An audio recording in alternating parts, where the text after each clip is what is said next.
I do agree with the point in saying that it's very unfair that this conversation hangs around the head of James McCarthy, who tweeted about it, hangs around the head of Stephen Cluxton, hangs around, and their achievement of winning 5 in a row. No funding is going to make those players respond to the Lee Keegan goal the way they did, or respond in that 12 minutes. The GAA Hour is sponsored by Paddy Power.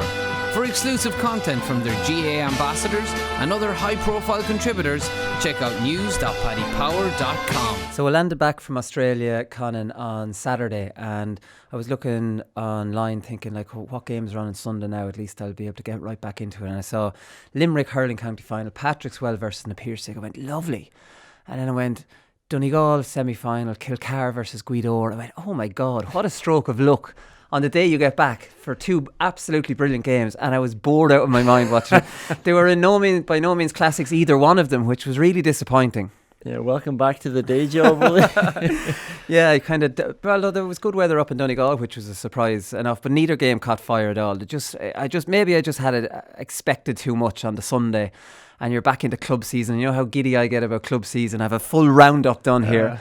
But the 2 games definitely on TG Cahir yesterday were dull enough stuff. Yeah, sometimes I think I don't appreciate how boring some games can be. It's only when I watch some of it back, like I was looking at the Guido game again, and how easily you can skip forward 2 minutes with nothing happening. Yeah. Or how long somebody's down injured, or, and there's just nothing going on for large parts of the match. Yeah. So we haven't hit club season yet. We haven't really hit.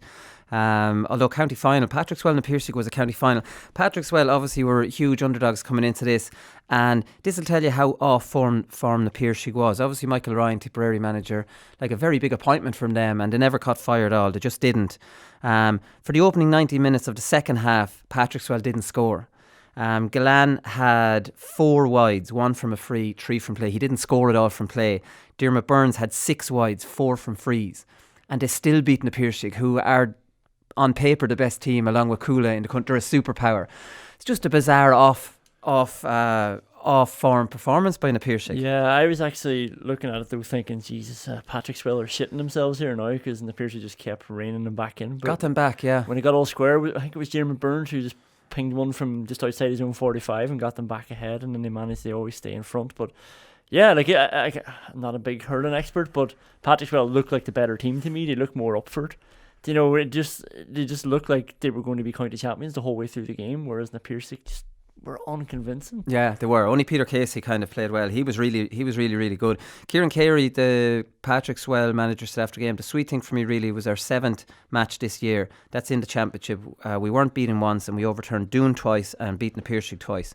So I think it's the championship we won in style. It definitely was. Cian Lynch was outstanding. He's captain. He lifted the cup. He scored a sensational early point, which was just out of the very, very top drawer. He plays fantasy hurling, and another brilliant pickup at intercounty level. That's unbelievable. Imagine him against a lowly club player. Like, it's just unfair. He's just plays on a different level to intercounty players, and then he got 2 points at the end, when his team really needed it. So, he was the shining light, even though, Burns wasn't bad, but hit wise. Garlan only recovered from a broken jaw and then got a tap in training, so he wasn't firing on all cylinders. But that pickup from Lynch, I can't believe somebody would have the audacity to do it. 3 people around you. Terrible ball from Galan. I think he tried to go up and catch it, and then just to do that with so many. But they all do that. To be honest, you see loads of hurlers doing that, but they do it in warm up, and Cian Lynch regularly does it in matches, and it's not just when he does it when he's surrounded by players. Yeah. It's almost impossible the way he does it. The actual skill of doing it. You can see loads of players doing it, but they'd never do it in the situations Cian Lynch does it in, And then he just wriggles out. A great call from the referee to let play go on for the goal. Like, normally that would just get blown up straight away, and then, like, even if the goal went in, the ref would be like, no, blew me whistle, and give it. But he didn't. He was not so slow, but he was patient with his whistle, and just let the play go ahead. No, it was a brilliant goal. So Patrickswell now are on the top of the roll of honour with 20 county titles, 1 more than a Hain. So there you go. Congratulations to Patrickswell. I always laugh when Aaron Galan told me that with his football finishes, not this year, the year before, when they won the All-Ireland, he was trying to put them in the top corner, and I was saying, you must have played some Gaelic football, and he was like, if a Gaelic football was kicked into Patrickswell, it would be burst. They're just the Patrickswell are just pure hurling, and that's it. They're hurling snobs of the highest order. Then we get to Kilcar Guidor, and I didn't put the result into Twitter, didn't try to find it out. So I was going to sit down and watch this, and this never kicked into life at all. I saw the Guidor manager Mervyn O'Donnell said his team had been disrespected on the way in. You know, you need that siege mentality. We're Ulster champions. Kilcar were favourites going into the game because they've been running up big totals, but this was like the Guidor just turned a screw on them. They got the goals when it mattered. Kilcar, it was an evenly matched game. It was two evenly matched teams. Guidor were just able to get goals. Kilcar didn't even look like they were getting a sniff of a goal, and they got their match up with McFadden Farry on Ryan McHugh perfect and kept him completely out of the game. McBrearty obviously played well, but they just weren't able to threaten the goal. Every time they got it back, their hearts would be broken with a Guidor goal, and that was kind of the story of the game. Yeah, because he did rally at one stage to get it back to 2 points from 6 down. But yeah, Guidor are just strong, aren't they? Like, and O'Donnell was saying that it felt like Kilcar had won the Ulster Championship, and like in no other scenario would that like All-Ireland semi-finalists be underdogs for the county semi-final. Yeah, they struggled over Bundoran in the previous round. Kilcar were on fire, I suppose. Like, I mean, that, and Kilcar aren't any ducks. They were champions the year before. Do you know what I mean? Yeah. So, look, they need that kind of stuff. You can imagine the speeches in the dressing room, and the Guidor lads would be rural enough, fellas. Lads, there's no one giving us a chance here. You know, they'd be frothing at the mouth, these fellas. Yeah, and you go through the whole thing, like, you know, McGee on McBrearty. Like, Eamon McGee was just so clean. Like, everything he did was just calm and clean. Like, he set up so many scores for them. Dara O'Boyle's just got... He's got different DNA to me and you. He's just a greyhound. Like, you know, just going up the pitch is so easy for him. And he seems to have moved to wing back now, and he's playing there for the club rather than midfield. So they had made changes there. Eamon McGee was in midfield along with the young fella. He was forward. He was a forward last year. I think he got man of the match on it. Michael Carroll. Oh, Michael Carroll, that was it, yeah. He was in midfield. So they've made a couple of tweaks. Naisha O'Boyle is out on the wing. Is in wing forward, and Naisha O'Boyle is out in the wing now, and Odra McNeilish is in a centre forward. So look, there are not too many changes, but Kevin Cassidy goal finished it. There was 2 in it at that stage, and Jesus, what a brilliant goal. And how many goals do we see come from miskicked pointed attempts? Like, the defence kind of switch off mentally, I suppose, when Odra McNeilish is lining up a free. You kind of tend to switch off a little bit. Cassidy didn't switch off. His finish was out of the very, very top drawer. And the mad, like, you could put so many balls in like that and probably wouldn't get a goal out of it. But when it's a pointed effort, you're right, people seem to switch off. But maybe the angle or the trajectory is a bit different as well. And sometimes in your head, you're kind of you start following the flight of the ball over the bar, you know, or whatever, and suddenly then it's not going over the bar. It's dropping short, and you're not switched on. I felt for the fullback, McShane, because like, Cassidy, his back's too big, his arms are too big, his head's too big, so you can't even see around him. Yeah. Like, and he's too old, that fullback, anyways. Silver Fox. He's just up trying to punch anything, and like, he just can't get round. And Cassidy's just got everything under control. He's got your man behind him. Catches the ball and finish. Very unfortunate from Paddy McBrearty. Probably one of the cleanest, best hits you'll see in your whole life on McFadden Farry, and a free was given against him. Jesus, that was perfect hit. And McBrearty's a stocky fella. McFadden Farry's no skinny little fella either. He's stocky too, but he was completely rattled. That wasn't a free. He was disappointed.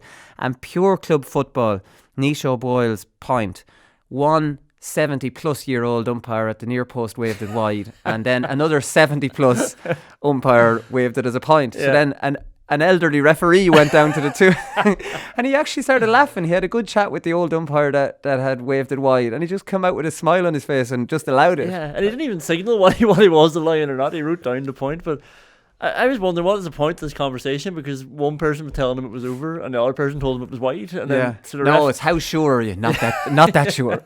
They both looked sure enough, like, you know, for as sure as they can look. But so I thought that was a classic. So Kevin Cassidy tweeted after the game. He tweeted a picture of a can of Coke and a curry chip, and says, "This is how we celebrate now." So, you know, this is the way it works. Wait till David Brady sees that can of Coke.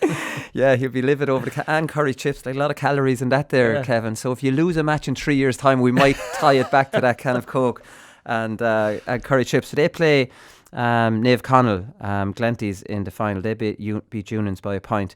And that's a repeat of last year's final. So, to be honest, I'm not looking forward to that final. I don't care who. We just know how that final is going to pan out. I don't think this new attacking philosophy has hit Donegal club football yet, even though the county team has maybe turned the corner a little bit. The Longford final, Ronan McGoldrick fisted a point to win it. So it was Kilo 12 points, Longford Slashers 11 points. So, this is one situation where a fisted point can be celebrated. It can be championed, it can be cheered. It's 11-all. We're getting towards the dying seconds of the game, and he's in, and he makes no mistake by just fisting over the bar. That's when a commentator can say he did the right thing. Right? Are we agreed on that? I think just to be now fair, that Keane Ward isn't here, we can agree that is perfectly legitimate fist point over the bar, win a county title. It's a low-scoring game. That point's as good as a goal. There's another cliche for you. I know Keane Ward, what exactly he would say, but just put it in the net and win the county final. But I think, to be fair, you need to come up with some sort of extensive list for when it is acceptable. When it is allowed, yeah. Well, that's definitely one. Jesus, I'd celebrate that. And he's entitled to run to the crowd and put his fist up in the air at the crowd for that fisted point. And I'm not going to complain on the Monday. Hand of God sort of thing, yeah. Ronan McGoldrick, you did the right thing. Congratulations. Éire back on top in Carlow. So that's 3 in a row. Now, I don't mean back on top because they're winning 3 in a row. They hammered Palatine in the final 116 to 5 points. They only won one. They went through a bit of a drought between 08 and 17. They only won one in 8 years. But they're back on top. They don't seem to be good enough to make an impact on Leinster, but they're definitely back on top in Carlow. Most people my age would have a graph for Éire. I've said that before after them dominating Leinster and Carlow in the 90s. They were a great team back then. Couldn't get over the line for an All-Ireland. Sean Gannon is their captain. He's obviously a very good player at inter-county level. The game of the weekend, though, was in Kerry. East Kerry 20 points, Cairns O'Rattleys 3-9. Cairns O'Rattleys were 3-1 to 2 points up after 15 minutes. That should be the game over now, Cairns O'Rattleys. Cairns O'Rattleys manager, Mike Quirk. We'll talk about him in the next part of the show in things that I've missed when I was away. He was their manager, but East Kerry would have been strong favourites going into that. They should have won it last year, were favourites to win it and didn't. They scored 20 points to 3-9, so they pretty much were kind of dominating the game. I think David Moran was outstanding. David Clifford got the last 2 points in the extra time to win it. He got 5 from play in total. So that's it. So Barry John Keane got a straight red card. So I don't know, Mike Quirk got Cairns O'Rattleys to the last 2 semi-finals. So he's done pretty well. It was a bit of a left field choice. Again, we'll talk about the Laois stuff in the next part. But that's it. East Kerry are into the final after a classic. Yeah, but you would think 10-2 up. Maybe this is Ulster bias coming in on me, but after 15 minutes, just see it out to half time. Oh, take off 3 forwards and bring on 3 backs. Weedor did it brilliantly in that game. They were wasting, running down the clock. They were wasting time. Yeah, you'd think you'd want to go at least 5 points in ahead at half time, wouldn't you, when you're 8 up after 15 minutes? But you look through at some of the players there that you have highlighted down in the sheet, like Jack Savage, Tommy Walsh, Barry John Keane. Well, that's their full forward line, so that's pretty tasty. They've Gavin O'Brien in the half forward line. Cairns O'Rattleys have a very good team. Yeah, so it is you wouldn't really want to take them off either, would you? when you've got all those boys. I was joking, Conán, about taking off 3 forwards. so Wooly, I disagree with you. I wouldn't take them off. Classic. So, you're half taking me seriously on that. Are you not shifting your mindset away after that All-Ireland final to this is what we want. This is this is it. So the counties that have not followed that template are being left badly behind.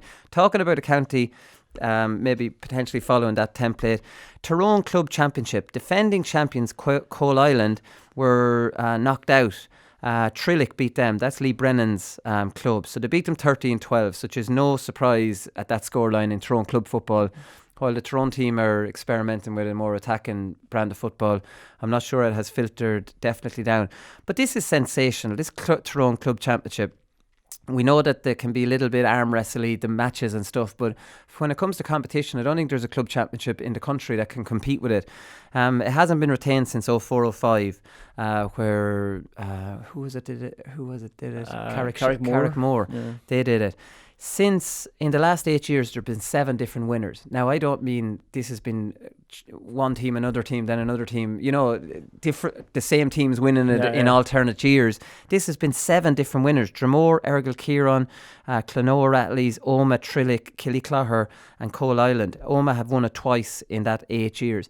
That's unbelievable. It's actually unbelievable. And now this year again, Coal Island, the champions, have been knocked out by a point by Trillick. It's the impossible club championship to retain. Yeah, and in the other semi-final, Carrickmore, they got put out by Errigal Kieran, who haven't won it since 2012. Errigal Kieran was such stock as well. And even if you look at the Rolls of Honour, Carrickmore have only won it 15 times, but they've won it the most. In most counties it's usually 30, at least late 20s or something like that. And in the last 3 years, there's been 5 different teams in the final. So the 6 final places, 5 different teams. So it is really a lottery almost. That's why the crowds come out to it, because they don't know who's going to win. No idea. And I was up at Errigal Kieran at a league game earlier this year. We did the live show up in their club, and they were very hopeful of being back as a force, and they're back in the final. I'd imagine they'll go into that final as favourites then against Trillick. Well, look, listen, with this championship, you never know. Yeah, it'll be interesting. Obviously, they have Peter Hurt and Dara Canavan and Ben McDonald, so they've got some spine there for attacking, and just like Porrick McInerney's some club player for them too. So our man Lee Brennan's going to have his own ideas at the other side, but Errigal Kieran, they do look good, and they've had a lot of big results in this championship so far. Yeah, exactly. Laois hurling semi-finals run yesterday. So Ross King, last year he got his tooth knocked out. This was well documented in the final against Camrus. It was a terrible, sickening blow that he got, and obviously didn't commit with Laois until April because of it. And he went through terrible time, terrible pain, and surgery on his lip and on his teeth and all sorts of stuff. And so Rathdowney Earl drew Camrus in the semi-final yesterday, and obviously this was a repeat of the final, and Camrus are winning it by 2 points. We're moved into the 61st minute. It's a crappy enough game, nothing really happening. You would imagine watching it that there's no way back here for Rathdowney Earl. And the next minute he gets a ball, which is a decent enough ball in. He's about 21 metres out, controls the ball up in the air, turns around and buries it into the roof of net from 21 metres out. What a fairy tale kind of comeback from Ross against Camrus. A year later, he said after the game, "I've dreamed about this for 365 days." Just fantastic stuff all around. Yeah, it was an absolute screamer. Actually, I think his first touch was bad enough. It bobbled up. Bobbled right up, yeah. But that helped, because the defender switched to go after that high ball then, and he was just quicker, caught it and turned. And the flight of the ball, it never started low. It was high the whole time, straight into the roof of the net. That was it. And you have to love these county board TVs now, because we get to see all these scores. And Oisin O'Neill scored for Crossmaglen. We'll talk about that in a minute.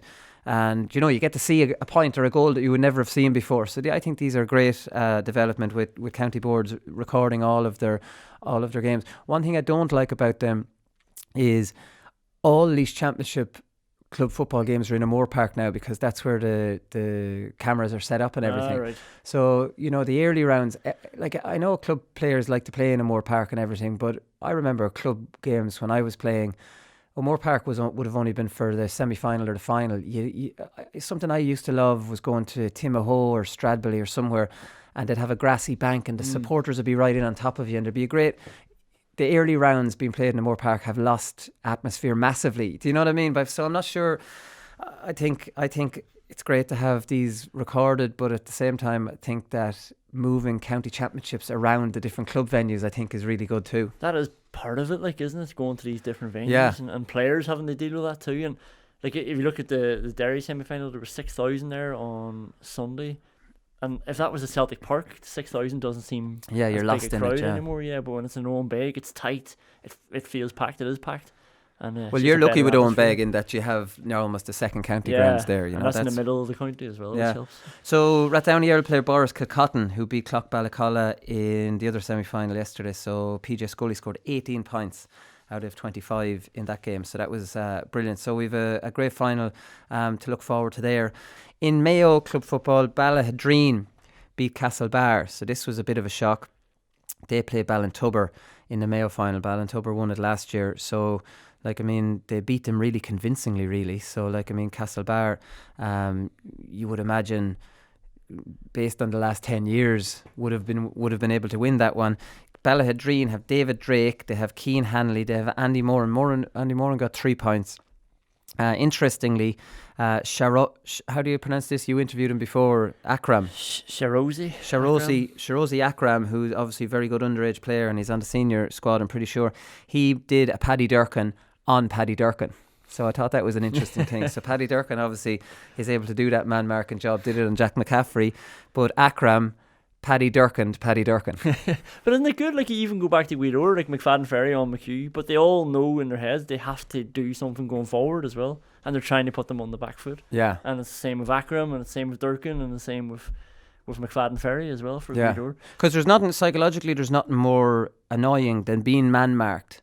And the fella that's man marking you then actually gets a point. Yeah. Then you're really rattled and you're like, you're just, frustration can boil over at that stage, you know. Like, he sneaks away to get one because mentally you're not prepared to man mark him the way he's prepared to man mark you. So he's going into the game in a completely different mindset than you. And then after he scores, he runs out and goes straight onto you. And everyone's looking at you thinking, why didn't you follow him? And you're livid. Yeah, and then you have to follow him then the rest of the game. It's actually very hard. I've been in those situations. It's very hard to turn that back around. You know what I mean? When that frustration sets in and in your head you weren't prepared for this. It's very hard to mentally change your way around, and you now do that job on him and you then try to get away. It's almost impossible. You just have to hope you can get a couple of balls, get a couple of scores and turn the tables back on him, you know? Yeah, you're going out thinking I'm the game winner. I'll get on the ball and make something happen, ask questions, and then you're suddenly having to answer questions yourself. Yeah, exactly. So Derry Championship, it all kicked off yesterday, semi-finals as well. Nearly all the counties are at semi-final stage, other than the odd county final like Longford and Carlow and Limerick hurling. So Slough-Neil are beaten again. This is the second year in a row that they've been beaten by, in a surprise, they've been beaten by the Glen. I saw an interesting tweet, whether I don't know, some things I find interesting. It's the first time, this is Catar O'Kane, it's the first time a Derry final will be contested by 2 town teams since Dungiven and Maherafelt in 1983. The Culshies are loving it up in Derry, Colin. That is a nice stat, in fairness. It is a nice stat, because I'm a town man myself, and in Laois football, it would be the towns. It would be Portlaoise, Stradbally, Portarlington. You know, the towns are still strong. Whereas that's an amazing stat. Yeah, no, it is good, because I know, like, coming from a town team myself, and Derry's were from the city, obviously. You wouldn't call the city, well, you're not from Dublin, at one point at you. No, but you see, this is the thing. I'm a big fish in a small pond in Laois. I'm a townie, and I call the other clubs Culshies, and then Dublin people call me a Culshie. Yeah, that's what are you on about? I'm from a big town in and then you get it all the time in Laois. Like, we got it in Derry, just, you know, the townie so-and-so's, like, we're yellow and we're not up for it and stuff. We're not up for it as much as the Culshies are, like, so yeah, it's good to see that Maherafelt are in there. Glen's a really, like, obviously a massive result. Like, 6 weeks ago they played Slough-Neil in the league final and got hammered by 18 points. Right. So they turned that around in that space of time, and obviously Slough-Neil, like, Slough-Neil, we always said at the time, but they won 4 championships in a row, but that was to take them to 5 in total. You know, it wasn't like they're like these serial winners in Derry at senior level. So maybe that's just coming to the end of that team. Is that team broken up though? Like, I mean, who's gone off their All Ireland team? Like, not as like Patsy Bradley's on the bench for them. It's still, in fairness to them, it's still consistent enough of what. Because they weren't an old team when they were getting to those All Ireland finals. No, I understand Patsy Bradley in midfield. Yeah, and like you have to, like, Mickey Moran obviously did such a big job. He was a big thing. Yeah, like and everybody else in Derry getting a bit more competitive, I suppose, too. Like, Coleraine are a good team, but Glen Maharat, who beat them, we've been waiting for them to come through for ages. They won 4 Ulster minor titles 5 years ago was the last one, so, like, sort of waiting for that team to come and do something at senior level. Conor Glass would have been part of that team as well for the 4 years, so, like, they're a good outfit as well. Like, 6,000 people down to watch it. You know, it's a local derby. Slough-Neil and, like, Glen Maharati run right into each other as well. So, like, lots at stake there. Yeah, the Glen must have a big population, and there'll be a lot of neutrals going to that, because Slough-Neil's whole population could be there and they weren't going to make much of an impact on that 6,000. So, like, I mean, people just go to these county finals outside of the county semi-finals outside of the participating clubs. Yeah, like there was 4,000. Popular. Yeah, there was 4,000 on Saturday at Banagher against Maherafelt, and there was 1 point in that game. Right. There was 4,000 at the league final between Slough-Neil and Glen Mahara as well. Yeah, they're good numbers. Yeah, it's really, like, that's what people love doing in Derry. Love going to watch club football. So, Yeah, like Mahara would have been actually when Derry won the All Ireland in '93. That would have been like the main event. That's where it all went, because it's like sort of the capital of South Derry, if you like, and that's where most of the clubs and most of the players were coming from at the time. So that's where it all culminated back in Mahara. So there we go, 2 town teams back in the mix again. So get in there, coming from a townie myself. Burr are back in the Offaly senior final. They beat Cormac Callaghy yesterday, beat them by 4 points. Cormac Callaghy have been pretty strong since 2012, won 4 county titles. So Burr take on St. Rynagh's in the final. This was the final in 2016. Burr haven't won a championship since 2008. So they're back in the mix. They've lost 3 since they've won it in 2008. Barry Wheelahan, obviously remember him. I will, you won't, Conán. He was player for Offaly back in the 90s and maybe early 2000s. You know, he's had 2 brothers playing as well. Brian Wheelahan, you might remember Brian Wheelahan, would you? Yeah. Okay, yeah, we'll move on. There's not going to be any follow-up questions. He's on the team of the century, Brian Wheelahan. So he's brilliant, and their father used to manage the team, so he's following in their footsteps. Ryan has hammered them earlier on in the year. So it'll be interesting to see whether Burr can get back on top of the pile or not, or whether Rynagh's can beat them again in the final. Like I mentioned, Armagh semi-finals, Crossmaglen beat Mahary 298 points. Oisin O'Neill got a goal in the first minute. Saw the clip of that goal. It was pure Crossmaglen. It was an outside of the right foot.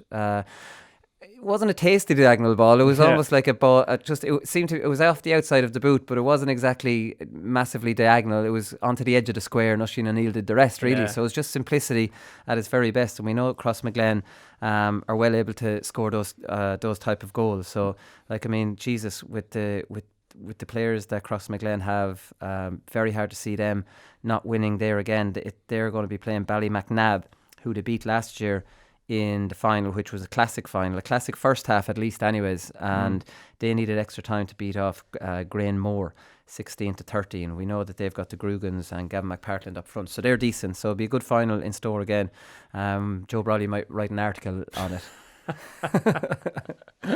So that's the club roundup, Conán. The other news today then, the Leinster Championship draw. If there hasn't been any other kind of indication of how shite the provincial championships are, is that it's now the draw is being done on radio on different days. So, like, we know the hurling obviously is a league, so that's gone. So you can understand the situation. I'm not criticising RTE for taking it off the TV. It was terribly boring anyway, so it was, let's be honest. There's only 2 championships that you'd have any interest in seeing the draw for, and that's Ulster, and that's kind of diminishing year on year. And also Connacht. And, like, I mean, let's be honest, on the national scale, are Connacht champions big players anymore? I'm not too sure. All Ireland contenders. So, like, I mean, let's be honest, it's nothing special. For the record, Carlow play Offaly, and that's a very good opening draw for both counties. Wexford play Wicklow. Excellent draw for Paul Galvin in his first year with Wexford. Paul Galvin's going to be on the show on Thursday, by the way, I'll let you know. And then Louth play Longford. This is in the first round. Then the quarterfinals, Kildare play Carlow or Offaly. Kildare win. Meath play Wexford or Wicklow. Meath win. Laois play Louth or Longford. Laois win. And Westmeath drawn out first against Dublin. Dublin win. Whether it's played, we don't know. It'd be great if they just sent it to Cusack Park altogether. How fantastic would that be? We were blue in the face saying this, that the Leinster County in the quarterfinals should get a home draw against Dublin. Then we'll hear all the crying about the season ticket holders and all this old nonsense, even though we know in every other sport that if sometimes you're drawn away and your season ticket holder can't go to that game, obviously because the venue's too small. We know that in every other sport in the world that's what happens. But obviously the GAA are given preference to people who have season tickets, so that no county can ever really host a home draw against Dublin, because there's probably a bigger venue for their season ticket holders. You understand all that? Yeah, we might get a documentary from RTE again, following the Dublin fans up to Westmeath for the game, just to show that they travel to matches. Remember they did that this year? Did they do that? Oh yeah, they followed them on the bus the way down to wherever the game was this year. Right. And a whole big thing, like, you know, interviewing these Dublin fans who were leaving Dublin to go watch a match. There wasn't that many of them actually. That was in Amore Park. That'll probably be in Amore Park, that one. You'd imagine are in Tullamore as well, because they won't give Westmeath the home advantage. Other news that just happened at the weekend: Donal Maloney has pulled out of the Clare job. he issued a statement. He said, due to the ongoing uncertainty over the process of selecting new management and despite the support I've received from the hurling squad, I do not wish to inhibit members of the existing management team and persons who had committed to coming on board for 2020 from missing out on opportunities as other counties put together the coaching teams. So obviously his backroom team, because he's been left in limbo, these lads are saying to him, Donald, what the hell's going on? I have an opportunity potentially to get involved with that backroom team. So he's had to pull out. It's been dragging on a little bit too long. We know Brian Lohan is in for it. He confirmed that to the Clare champion. He's got experience obviously at Fitzgibbon level, and he's obviously a Clare legend. So I don't know how to feel about this. I saw some people saying that Donald Maloney's been very harshly treated. He deserved better. We know that his co-manager Jerry O'Connor pulled out. So now Donald Maloney came in on a joint management thing, and now he wants it on his own. The joint manager's got a 1-year extension last year. I'm not sure what to feel. Obviously, the interview process and the decision should be made, you know what I mean, and not leave him hanging. Yeah. But whether Brian Lohan deserves a go at it, I would be more of the line to say maybe he does deserve a go at it. So what should be critical here of is that Donald Maloney has had to pull out of it because it's been dragging on, rather than Donald Maloney doesn't get the job again. Am I making sense? Yeah, I would have thought that they should have just let him have the job. Like, he was part of that duo for a few years and did reasonably well, and players seem to like him. Yeah, the backing of the players, the players seem to like him, but at the same time, players can often like things that they're comfortable with rather than actually have someone else come in and be challenged as well. I often hear things about, it can often be dangerous thing listening to players too much. There's different things I like to hear their opinions on, and then there's other things, like for example, this tier 2 competition. I would talk about this again. Players being asked about that is just madness. I think you're spot on. But I do take your opinion. Like the players giving or being happy with him again. But how about the players? Were they asked about Brian Lohan? What do I think of potentially him managing? You know what I mean? That's not just. I don't know. I think him saying that the players giving him support. If you asked him, would you like me back again? I'm not going to say no, like he's probably good, but then would you say, why don't you give them an option? Or would it be Brian Lohan? You know what I mean? It's not really a fair question. Yeah, no, that's probably a fair point, because I'm just thinking about, when you're training for a few months and it's very obvious that the team needs to get fitter, but nobody's going to suggest that to the management team because they're all happy coming down and messing around and playing a few games, and you don't want to get into that cycle of doing fitness work then because you're not doing it. It's obviously not what's happening with Clare, but it's no, just I see your point. Yeah, I see your point. Players aren't always going to speak forward when you're getting it nice and handy. Yeah, no, I completely agree. All right, listen, we're done there with the club stuff. Up next, we will discuss some stuff that I missed while I was away in Australia for 3 weeks.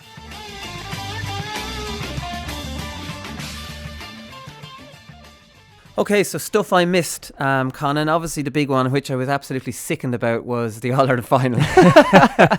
So you're picking a time in the year where you think, right, I wasn't too disappointed to miss the last 3 weeks of September because it's a dull time of the year. Nothing happens. You're trying to bridge that gap. I'll leave it to Conán. I'll leave that to Conán, yeah. So I did a couple of interviews for you and best of and stuff like that, and just left you on there. So that was the way it works. But obviously, with the way the replay went, I obviously missed the All-Ireland replay, which was a complete disaster for me. So I ended up watching it on GAA Go, which came in, helped me out big time.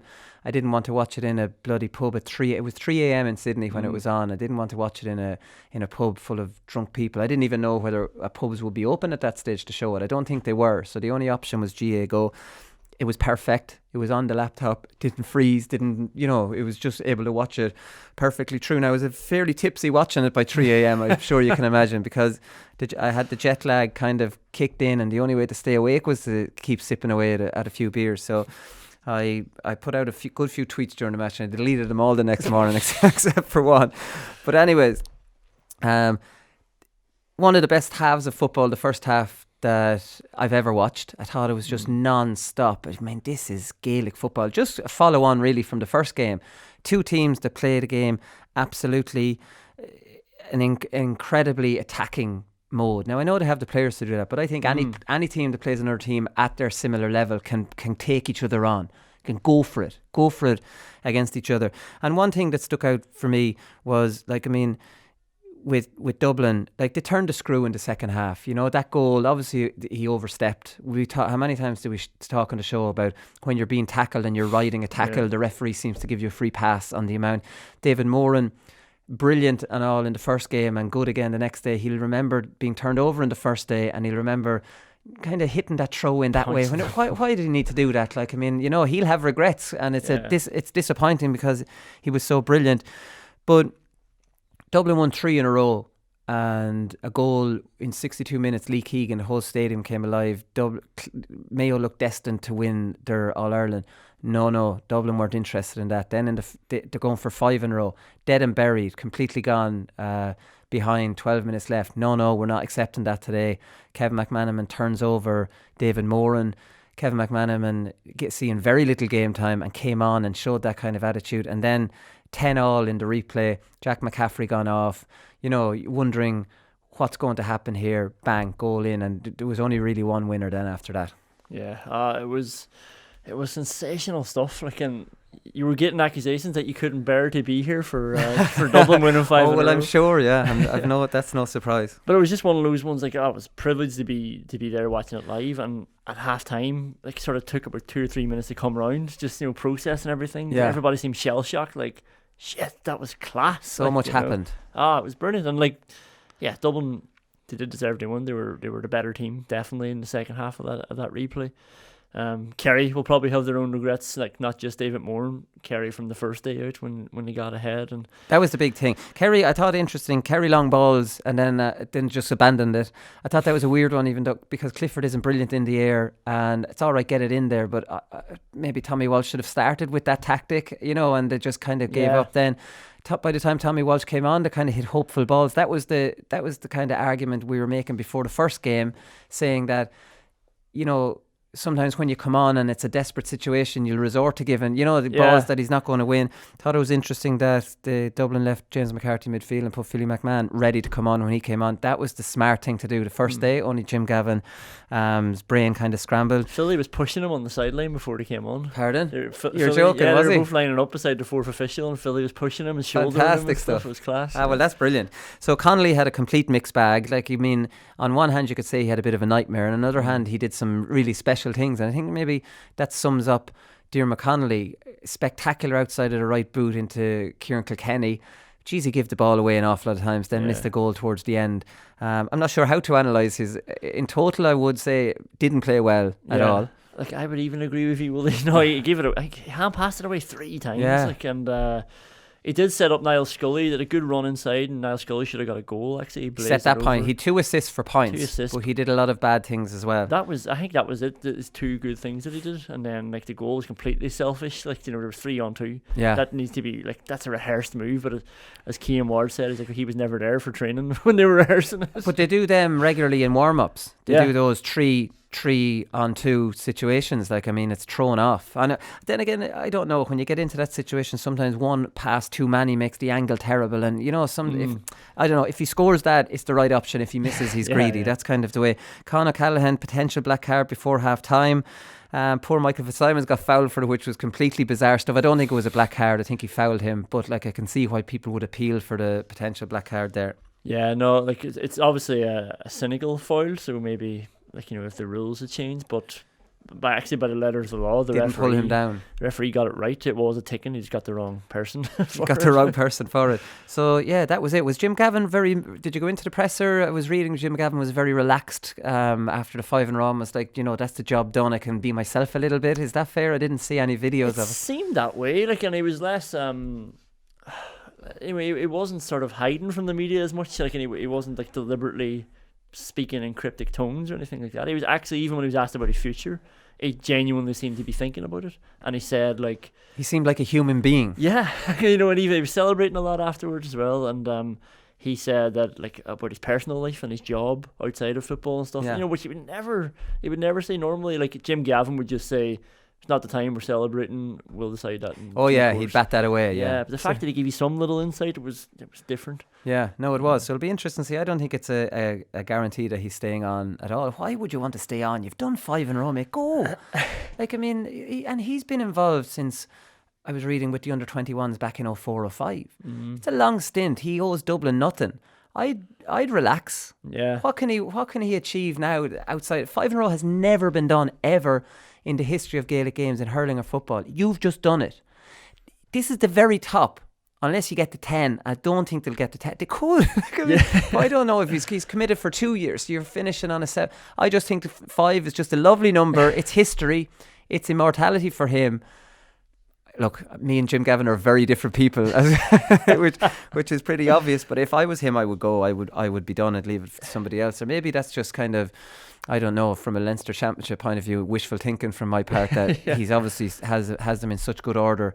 We could get somebody else in that mightn't be as good. Look, that's if we're all being honest, as neutrals, I'd rather see him go just to try and level it up a bit. Somebody who's not as good as him, somebody who might take a few more risks and blows up in their face. But if I was Jim Gavin, you'd probably think 5's a nice number, but you'd also be thinking we're clear favourites to win this again next year and the year after. I think they'll definitely win the next 2, and then it might get tighter.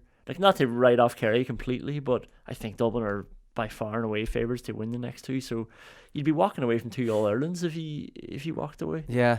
Do you know which is that? Which is a big decision as well. Yeah, they are very strong favourites. So Kieran Kilkenny got 5. I saw you interviewed him when I was gone.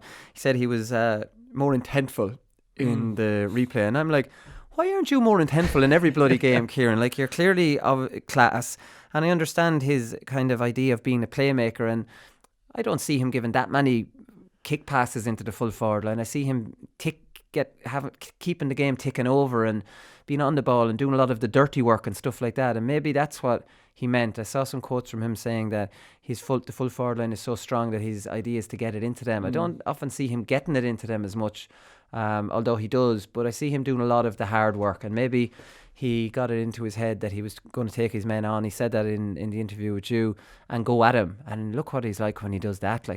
He's a brilliant player, and a lot of my criticism of him with all the hand passing is it's at the expense of this. When he was an underage player, this lad was a phenomenal scorer, and when you see him doing all the hand passing, you're like, mate, go out and go for the game. He turned maybe too conservative. Maybe he's turned the corner now, and he's going to try and affect the scoreboard a lot more. Yeah, because he can. He's unmarkable. There's nothing you can do. He can win ball any type of way he wants to. He can win anywhere on the pitch, and then he can take anybody on.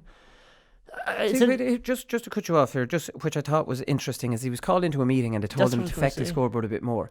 So is he given free rein for so if he was to say, well, in other games my job has been more win break and affect the team that way, at the expense of scoring, that fair enough. But the bit I took from the interview is that he had to be told to score more. It's not like he hasn't been told not to score more in other games. Am I making sense? That it seems like he can play the game the way he wants. He's chosen this himself. Yeah, I was actually going to say that was interesting going into the meeting, because it seemed to me that the managers were happy with him not scoring more and not getting that close to goals. They wanted him as the outlet all the time, doing all the hard work. And yeah, it's all he needed was somebody to say go and do it. Yeah, and he was like, oh yeah, great, I'll do it. And he came out and was man of the match. And the thing is, he still did all the other work. He was still brilliant. He won 2 or 3 kickouts as well for Cluxton. Yeah, he'd still linked to play, switched to play, and still scored 4 points from play. So he can do both as well. Yeah, you can do both. You can get a balance as well. I thought Primetime, I had to laugh when I was reading a thing about Primetime doing the piece on Dublin. It was the Tuesday night after won 5 in a row. Now, 5 in a row, obviously, like I said, has never been done. I thought that was in poor taste by Primetime, because I've suggested Primetime do this. Remember, I actually said here on the show, Primetime should do a piece on the funding, because we were giving out about Marty doing it and doing a really fluff piece. Yeah. And that's fair enough, and it's just like, Jesus Christ, Primetime, that's great, but the Tuesday night after the win 5 in a row, I thought that was a bit harsh from RT, and I think we obviously speak a lot about the funding here, and I think they need to be separated. I really do, and I think I do agree with the point in saying that it's very unfair that this conversation hangs around the head of James McCarthy, who tweeted about it, hangs around the head of Stephen Cluxton, hangs around, and their achievement of winning 5 in a row. No funding is going to make those players respond to the Lee Keegan goal the way they did, or respond in that 12 minutes. These lads are leaders, winners, like every other team, and I think that needs to be analysed separate to the funding, because the funding is a conversation we need to have, and everybody needs to have it, that it's completely unfair and it's disproportionate and Dublin have enough money. All those conversations need to be had, but not on the Tuesday after the one day All-Ireland, because this is another conversation of how brilliant they are, and separate why they're brilliant. I don't think it's impossible conversation or debate to win of how much that funding it has impacted on that team. You know, it definitely hasn't impacted on Connolly, on Kevin McManaman, on Cluxton, on Bernard Brogan, on James McCarthy of that era. You could maybe say that some of the younger lads coming through have been products of, you know, of the game's development money, but like, how do you prove that? You know, some of them do. I do accept the argument some of them come from GAA families who would be playing regardless. Like, who are the lads from, like, you could say Philly McMahon from the Flats, he's a benefactor, but sure, he came before that kind of came through. So who are these ones coming from disadvantaged areas that might never have played football? I haven't seen much kind of arguments on you know what I mean, on those people. I think the funding is a conversation that has to be had, but these players as legends of the game and incredible players, I think should be celebrated. Like, RT on the Tuesday night should have done a TV piece on the 5 in a row and celebrated it, you know, and gone through those games that were close enough, and leave that other conversation for another time, because that absolutely has to be had. But on the Tuesday night after 5 in a row, never been done before.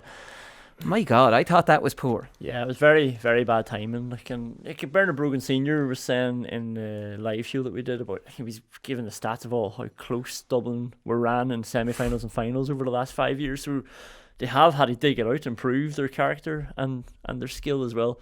Like, they did fluff it a bit, the piece. Like, they could have had somebody a bit more useful in terms of the GAA in on it. Like, they explain why this was done, or like, instead of I think it was Nafena chairman, who's just there saying, well, you know, it's all volunteers and everybody else has to catch up. The usual line that they give out. Like, it's just insulting to everybody around the country. Like, remember when you and Jarlath Burns were here going at it, and I remember thinking he made such a good point there about how like, no, oh God, no.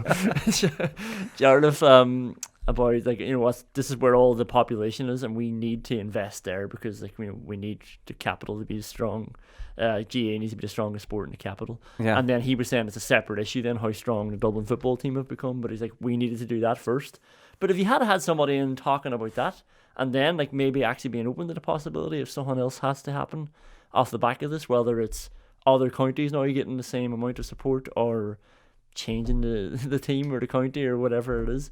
But they had nobody like that, and it was just people saying, you work harder, get your house in order, as Marty Morrissey would say. Yeah, and Charlie Redmond, I was just reading a piece, I think it must have been in the Evening Herald, obviously completely missing the point. I don't feel right criticising Charlie Redmond because he's one of my favourite players. He said, not a cent of that coaching and games development money. He was writing a piece giving out about the primetime programme. He said, not a cent of that coaching and games development money goes on preparing any Dublin inter-county team.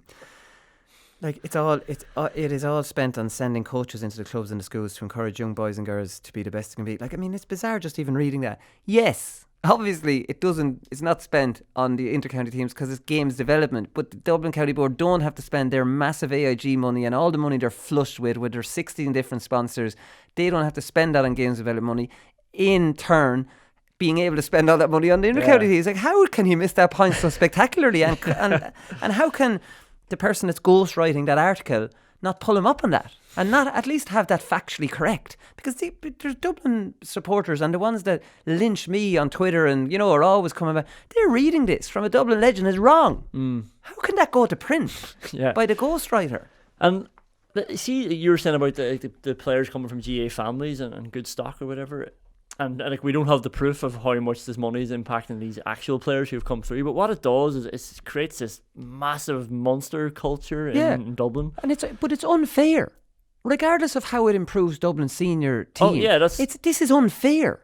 They've enough. They don't need all that. Like, I mean, and that conversation, I'm going to have that conversation with John Horan, hopefully very soon. He promised me an interview there. I was going to do it before I left, but then the final obviously went to a replay and couldn't do it.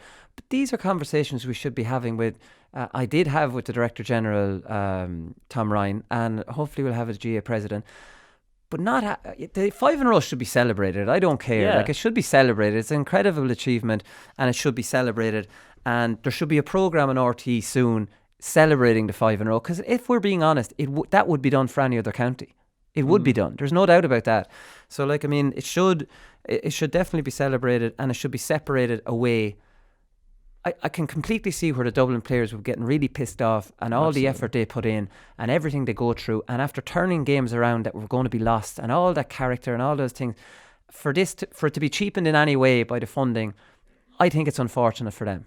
Yeah, no, I And I definitely always defend players above anything else, but we'll continue to fight the fight of, and again, it's against the GAA for favouring Dublin games development money above other counties. I think that's fair. You know what I mean? That's fair to say. Anyways, we'll move on from that because we could have spent all day on that. Mike Quirke, next Laois manager, absolutely, completely out of left field, this one, and I'm delighted with it because he's obviously with Kearns or Rattley, so his club experience, but his examiner pieces I always like. Yeah. He's smart. He's intelligent. He has good insights on the game. Hosts a rival podcast, not as good as this one, but we won't hold that against him. So he might be gone off that, so the examiner might need to find another podcast host. But, like, I mean, you know, I to be honest, I've been hearing Liam Kearns had got the job, and I had mixed feelings about Liam Kearns. I was joking with MJ Tierney, Jesus, you'll be back in the mix with free taker. Kearns loved MJ. So MJ was absolutely thrilled when he heard this, because he's been overlooked by a good few managers now since this. But so it turns out to be Mike Quirke. I'm excited about it. It's a great appointment from the Laois County Board. I'm so glad, and I criticise the Laois County Board a lot, that I know there's a management committee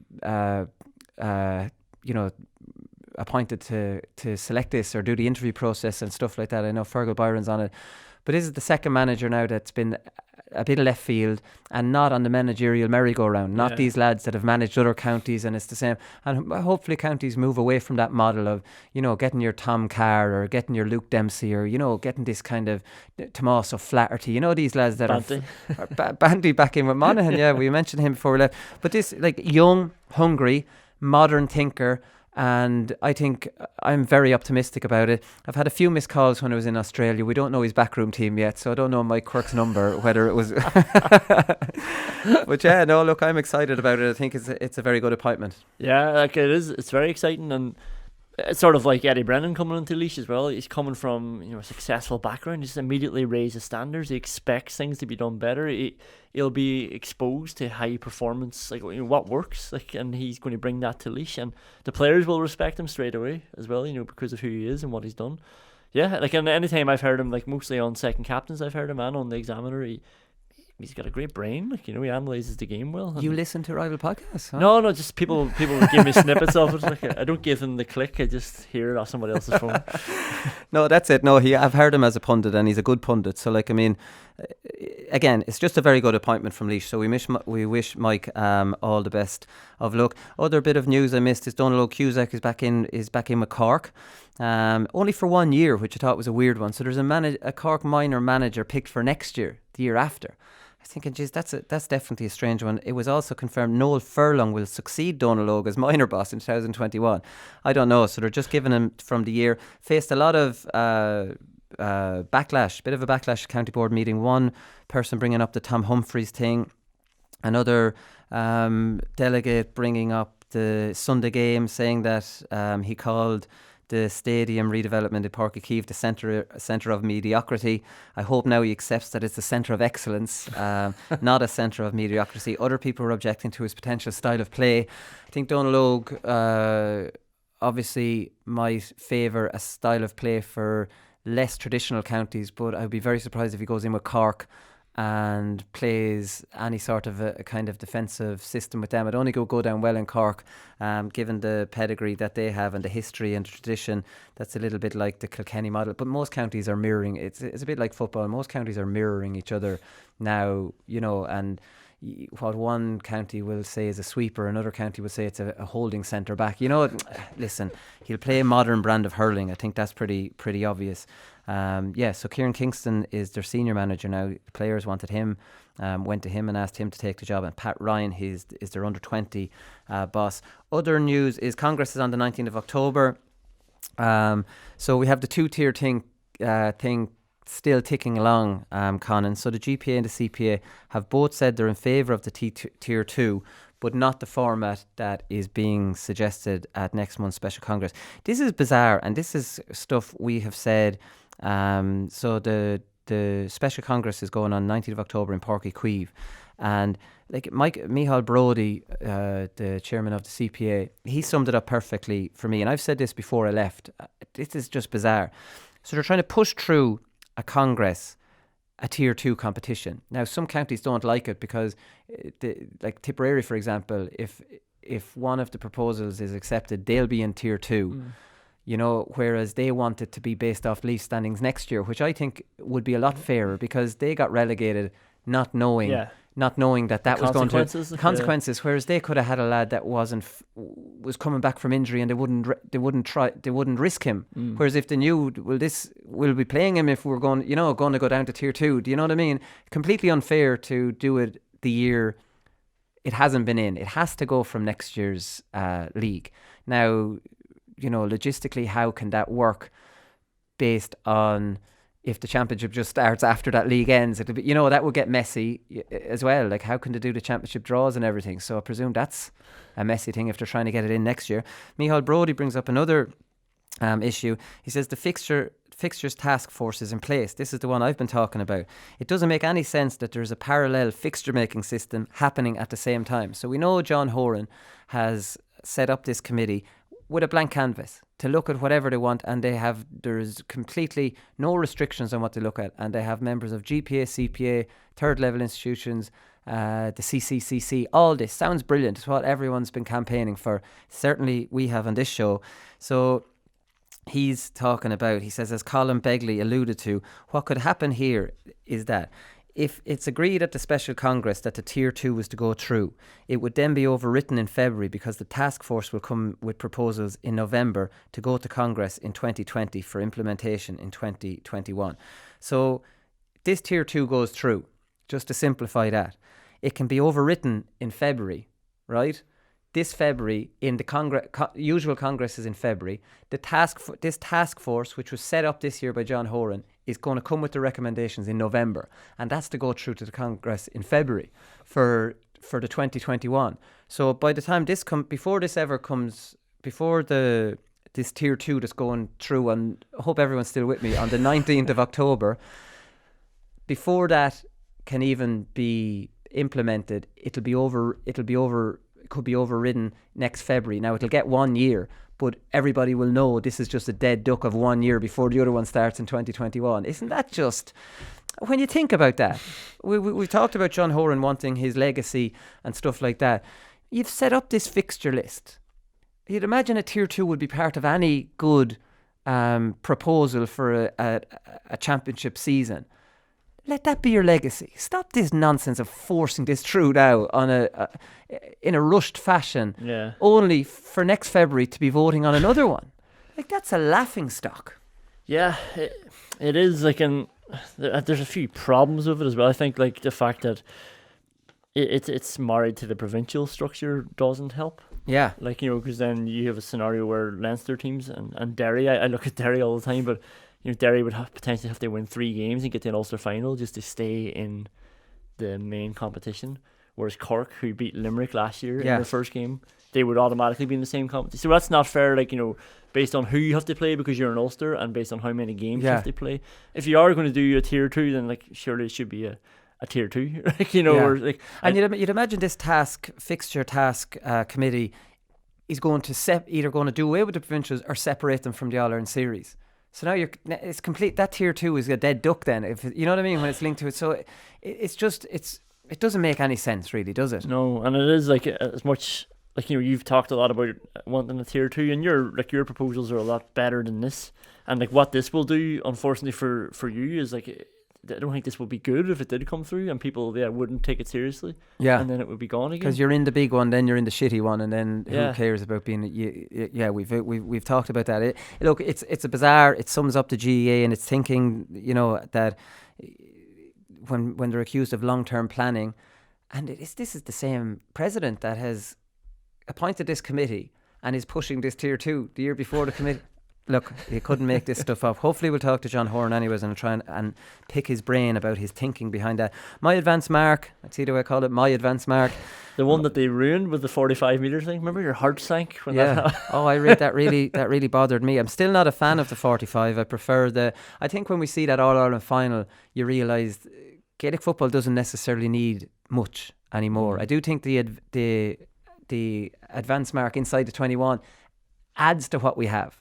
It doesn't mess with what we have. Do you know what I mean? It can only improve what we have. I think when you bring it out to the 45, who would want to slow down that bloody All-Ireland? You know, if it potentially did slow it down, you would hope, then again, you would hope that anyone nobody's really calling marks in the 45. So anyways, we'll get a look at it. But they've advanced, they've moved, this is an adjustment to for the 19th of October Congress.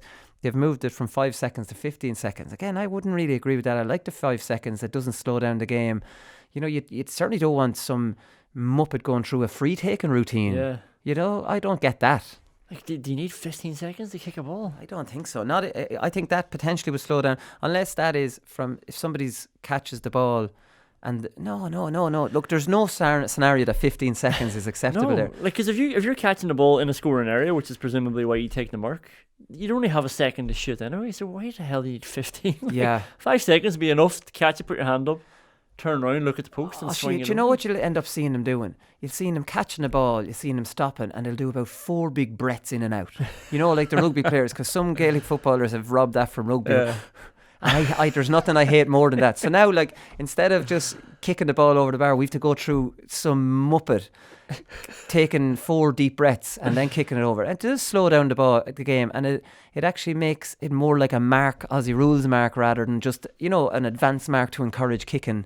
You know what I mean? Kicking in, and I don't know why they needed to mess. They obviously have some statistics or, you know, information as to why they have done that, but I'd like to read it. It's bad off the back of the Kerry Dublin finals, and my last memory of Gaelic football is Conor Callahan winning the ball and turning around and going at his man, and David Clifford doing the same, going at his man. Maybe they would still do that, but if it starts getting into your head or you start hearing a whistle, so you saw it in the Con would have taken the mark there.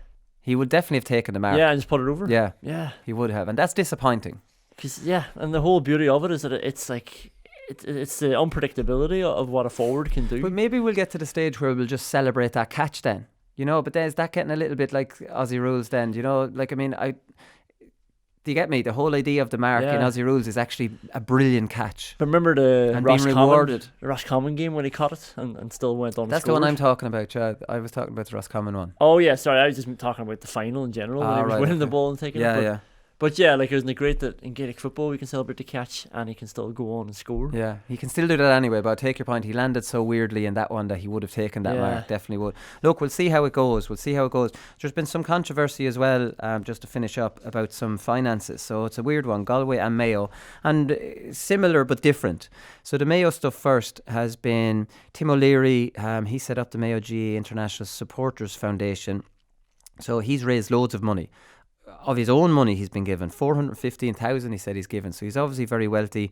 There's massive funding available in America through the passion of second generation rich.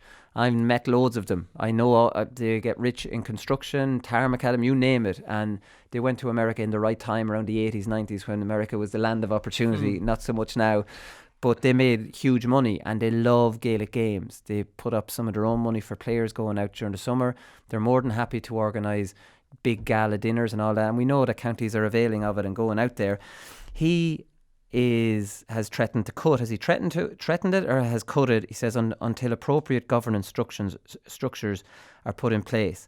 So apparently it's about plans for an academy and a centre of excellence. So he's basically telling the county board that I'm giving you all this money. This is my own money. This is money I'm raising. For this money, if you want it, I want a few things done with the money. I think he's perfectly within his rights to do that.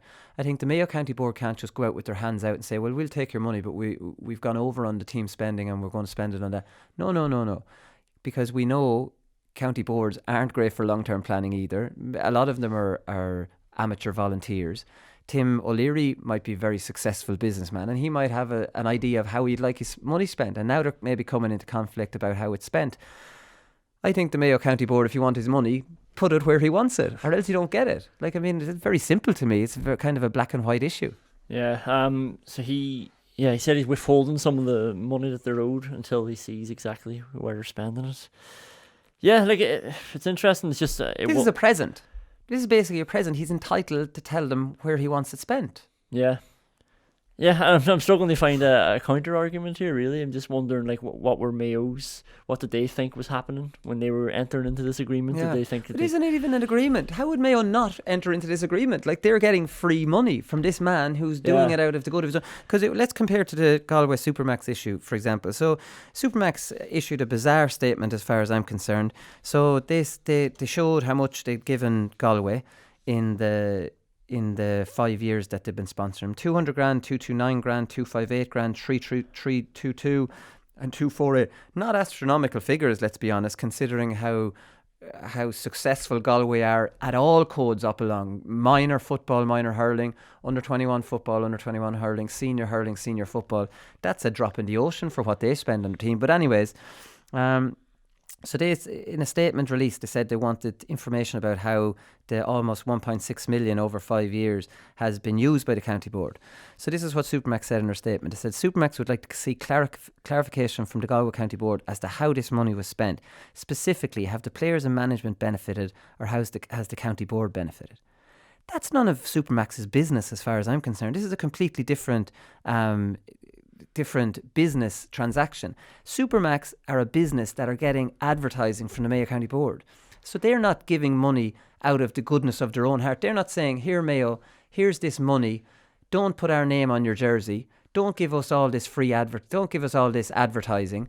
This is different. They're paying for advertising, which they're getting loads out of. All-Ireland hurling champions, minor football champions, under 21 football champions, minor hurling champions. Look at the publicity. Who doesn't know who sponsors the Galway jersey? No one.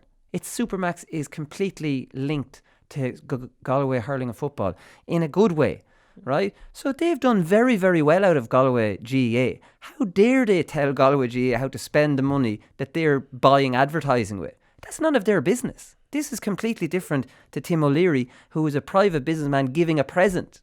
He's not looking for Tim O'Leary put on the Mayo jersey. In that case, then you'd say, Tim, back off. You're paying for that. Supermax are paying for advertising. That's where it ends. They can't go telling the Galway County Board where to spend it. And such nonsense.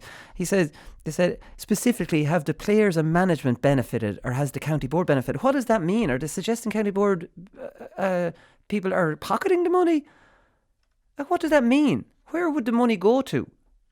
Like, it's bizarre. I don't know what they're suggesting there. Well, there is some investigation ongoing, isn't there, about Galway's funding and the finances there. Right, so there could be something untoward going that obviously maybe I've missed since I was away. I'm just looking at this on the surface thinking that this just seems it seems odd. Yeah, no, it is. It's odd that they put it out publicly. Like, and they did say they asked the question 4 years ago. I don't know what was happening 4 years ago or whatever, why they were asking then, but why would they not just ask this in a private email, and then Galway could tell them, go away, it's not not any of your business, but the fact that they put it out in a statement is very strange, and it was almost like a pile-on effect then because of this investigation or whatever. The only thing I could see where they would be more entitled to find out where the money's going is that ancillary benefit that they offered, which is there to sort of provide support for an organisation. So not necessarily for the sponsorship. That's 340 grand. That's not 1.6 million. I don't know how entitled they are. They can ask the question, but Galway can probably just say no. Yeah, I didn't know about an investigation. That changes my whole very strong opinion on this. But in their statement, they reference 2 investigations. So I'll just read it out. Supermax understands that 2 investigations have taken place into Galway finances of Galway GAA. One conducted by Galway and a second conducted by Mazars. Supermax is calling for these investigations to be made public immediately. All right, okay. So there might be something. There might be something a little bit more to it than that. So we don't know definitely. On the face of it, I would stick to my opinion that Supermax have no business telling the Galway County Board what to do with the money that they're paying for advertising for.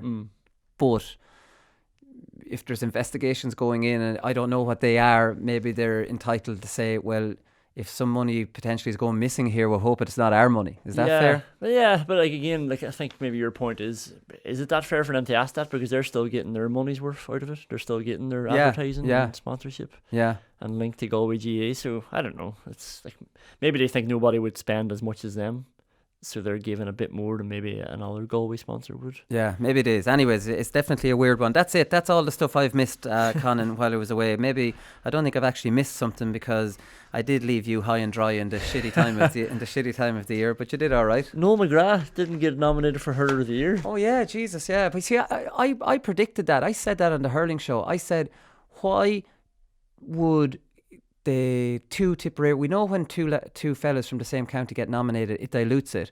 So I think I said this on the hurling show to Cheddar or somebody. I said Patrick Horgan, Shamie Callanan and TJ Reid, and let the best man win, rather than if Noel McGrath was nominated, then Shamie Callanan has less of a chance of winning it. Right? Which is just normal. We've seen it before. Potentially what cost Dublin a couple of times, up against Mayo, because it would always be two Dublin players, one Mayo player. So I think it's perfect. I think it's unfortunate for Noel McGrath. And one thing I did like about that is that the Sunday game wasn't dictating who. They picked him as Player of the Year. Shamie Callanan's Player of the Year. He has it wrapped up. He's going to win it, and that's it. You should have been here for the show, Willie, because I made a pig's dinner out of it. I was trying to do the man justice, and I started talking about, someone reminded me on Twitter that I was talking about a game from last year. So I was like, forget it, no more hurling until Wooly comes back. This is what I get when I leave you in charge of hurling conversations. So that's it. Yeah, we might get somebody in on a Monday morning from a hurling, someone from a hurling background or something to talk, because we do joke about me and you talking about hurling here on a Monday. It's not always pretty, so we can maybe do we'll maybe do something about this as the club season, because we're going to crank up the club season stuff. For the next couple of months. Like I always say, it's a brilliant time of the year, and we'll see how we go. Right, listen, that's all the time for Conán. We've gone way over there. We'll be back on Thursday. Paul Galvin is with us, and we'll see what else we'll do. We'll talk to you then. Good luck.